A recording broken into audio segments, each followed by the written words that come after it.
In this slideshow, we'll talk about the economic environments that companies encounter in doing international business. The attractiveness of a country to foreign investors depends mainly on its economic environment. Managers assess economic environments and forecast market trends in order to make investment decisions, operating decisions, and strategic decisions. The type of economic system is a strong predictor of a country's present economic performance and its future economic prospects. The economic system determines who owns and controls the factors of production and, by extension, the price and quantity of goods and services. In a pure market economy, the type of goods and services that a country produces and the quantity in which they are produced are not planned by anyone. The price and quantity of goods and services are determined by supply and demand. Cultures that are fertile grounds for market economies have low power distance, low uncertainty avoidance, and high individualism. In a pure command economy, the government plans what goods and services a country produces, the quantity in which they are produced, and the price at which they are sold. Cultures that are fertile grounds for command economies have high power distance, high uncertainty avoidance, and low individualism. A mixed economy includes some elements of each system.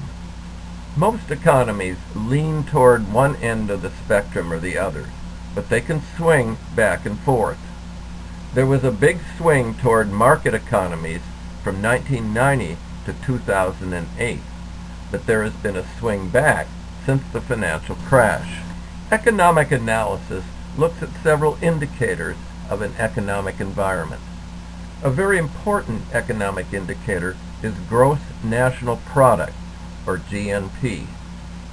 GNP equals the value of all goods and services produced within a nation in a given year, plus the income earned by its citizens abroad, minus the income earned by foreigners from its domestic production.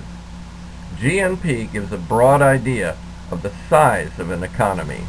Another important indicator is gross domestic product, or GDP.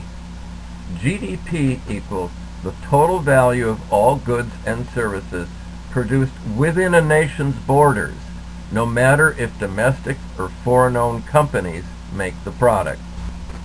Population size is another measure of an economy.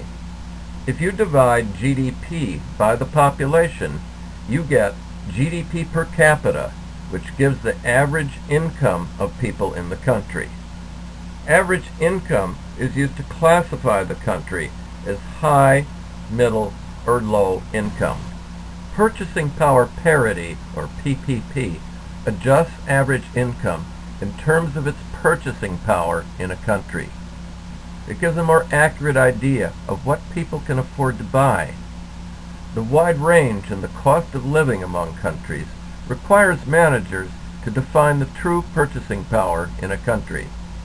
A country with a low GDP per capita may, when considered in terms of PPP, be attractive to foreign investors. The business potential of a country depends on the size of the market, measured by GDP, the present income of consumers, measured by GDP per capita, adjusted by purchasing power parity, and likely future income of consumers, indicated by its economic growth rate. Managers refine their sense of a country's economic performance and potential by evaluating certain economic features, including inflation, the rate at which prices rise or money loses its value; unemployment, the percent of workers who want to work but do not have jobs; debt, both internal and external debt; income distribution, how income is distributed, equally or unequally; poverty, which is usually measured by an arbitrary line; and the balance of payments, which is the record of a country's international transactions. Now take the quiz on this slideshow by clicking on the Quiz on Slideshow icon which is right below the icon you clicked on to view this slideshow.